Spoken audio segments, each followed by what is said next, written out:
Alright, I got this car here. So this was here for the tune-up, but we do have a problem with the turn signal right there. I replaced that turn signal not too long ago, and I don't know what happened. So we're gonna get to the bottom of that today. But waiting on tune-up parts. I do have some pieces here. As you can see, I got the air filter. This is a 2005 Dodge Grand Caravan 3.3. Got the spark plug. All right, it takes champions. All right, got the air filter. Waiting on the ignition wires. Those are the wires right there. All right, there's 6 of them. So it's a simple job. We're gonna do it. We're gonna do it together. And stay tuned. But right now, before that, we're gonna get to the bottom of what happened to this turn signal right here. Why did it go off again? All right, so I believe I know, but let's check this out. Let me go inside this car. I am gonna put the key on for the signals. All right there, you see front signal is working, but the back signal, I don't know what happened there. All right, so what I think is the contacts inside, because these Dodge use a little socket where the bulb goes on, and I think the contacts are not making a contact. So I'm gonna take this camera, we're gonna go and see what we could do with that. All right, but let me set everything up, and then we're gonna get to this. And all I'm gonna do is I'm gonna leave the signal on, and I'm gonna play with the bulb and the contacts back there, because it can't be the fuse. This is twice it happened. So let's see what we can do here. All right, so first what we're gonna do is we're gonna pop open this trunk.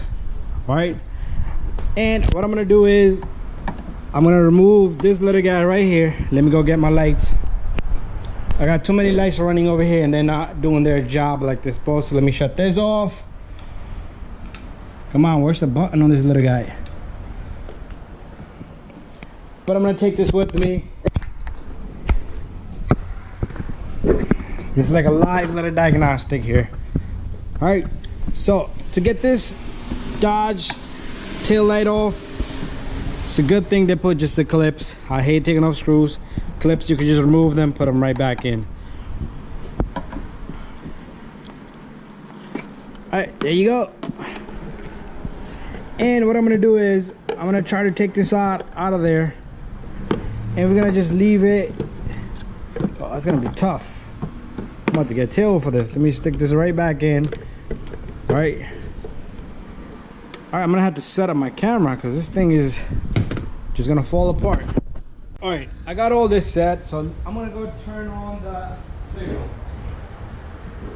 So there's the signal. Signal's running. Let's see what happened here. All right. So the light. Okay, I think I know what happened. You see that? It came out of the housing. There you go. That's what happened there. It just came out of the housing. Wow. Very simple. I think that was my mistake. I'm sorry. I'm sorry. But this is my friend, neighbor, Carl's car. Love him. Love his car. I'm sure he loves me. But doing something like that, he's gonna hit me. All right, there you go. We fixed that. And back to the tune-up, all right? So if you have a problem like that, it takes you 5 minutes, guys, to check it out, take a look. Sometimes the contacts inside, you have to move the contacts on the bulb. That won't make a connection. It could be anything. It could be that bulb went bad, okay? It could be a defect bulb, all right? I was thinking it was a defect bulb because I went through something similar like this before. Anyways, give it a thumbs up, subscribe, share it, and like. Don't forget to do them push-ups. You know what? I'll do them right here, right now. You probably can see half of me right there.